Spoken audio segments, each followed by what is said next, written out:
Informasi terbaru, petugas pemadam kebakaran telah menemukan 4 jenazah korban kebakaran Plaza Glodok, Jakarta Barat. Sebelumnya, 8 orang dilaporkan hilang oleh pihak keluarga.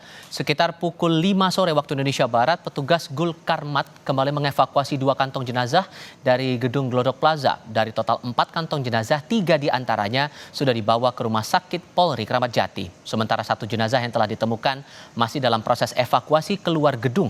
Seluruh korban yang dibawa ke RS Polri akan menjalani proses identifikasi. Ya, jadi total yang setelah kita berhasil evakuasi itu ada 4 jenazah, ya, 4 korban. Tadi 1 sudah kita temukan. Nah, tadi juga sama-sama kita saksikan ada 2 kantong jenazah.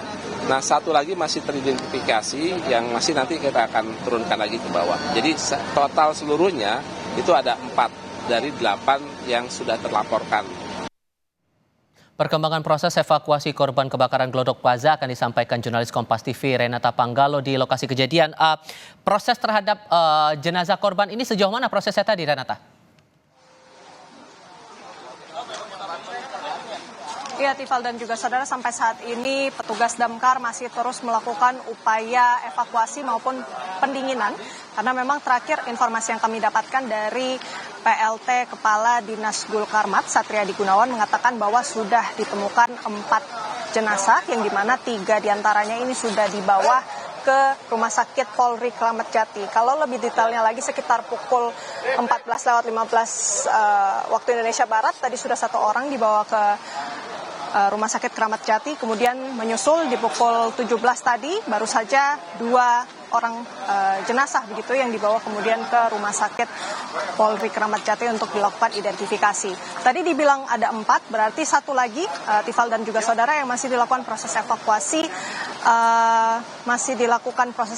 dan akan dibawa turun dan langsung dibawa nanti ke Rumah Sakit Polri Kramat Jati untuk diidentifikasi. Apakah 4 jenazah itu sudah termasuk dari 8 orang yang dilaporkan hilang oleh kerabat dan keluarga? Ini yang juga masih butuh konfirmasi lagi, karena lagi-lagi dari keempat jenazah ini sudah cukup sulit untuk dilakukan proses identifikasi, mengingat kita tahu di dalam situasinya jenazah-jenazah yang ditemukan itu sudah tertimpa reruntuhan, yang itu mengakibatkan kesulitan dari pihak petugas untuk kemudian melakukan proses identifikasi.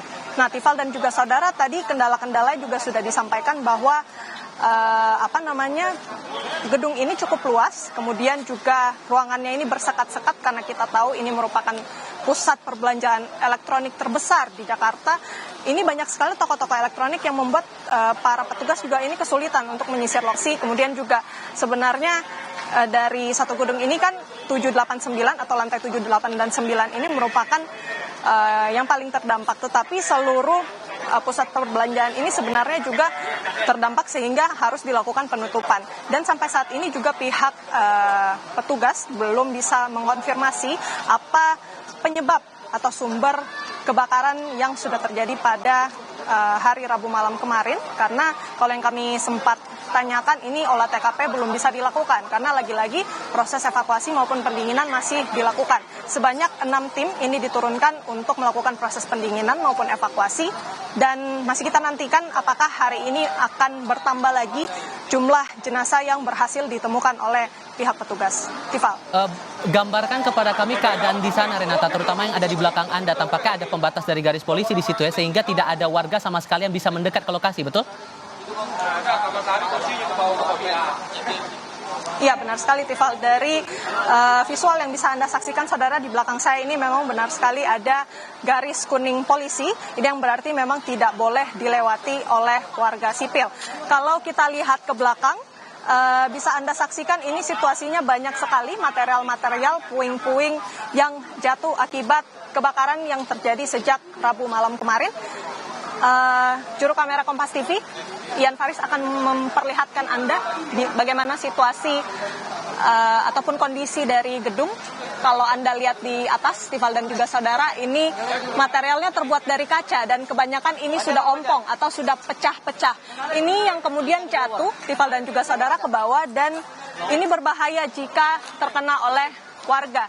Makanya pihak kepolisian ini kemudian memasang garis kuning polisi untuk memastikan agar tidak ada warga yang melintas di sini karena yang disampaikan oleh pihak Damkar tadi memang masih dilakukan pendinginan dan dilakukan penyisiran karena masih ada kemungkinan bahwa titik-titik api ini masih berpotensi untuk terjadi pembakaran.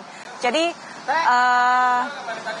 polisi, Satpol PP bekerja sama tentunya dengan Damkar ini memastikan agar tidak ada warga yang melintas atau mendekati gedung Glodok Plaza, khususnya di area tempat kami melaporkan ini yang masih banyak sekali puing-puing atau material bangunan mulai dari kaca, kemudian juga besi, seng.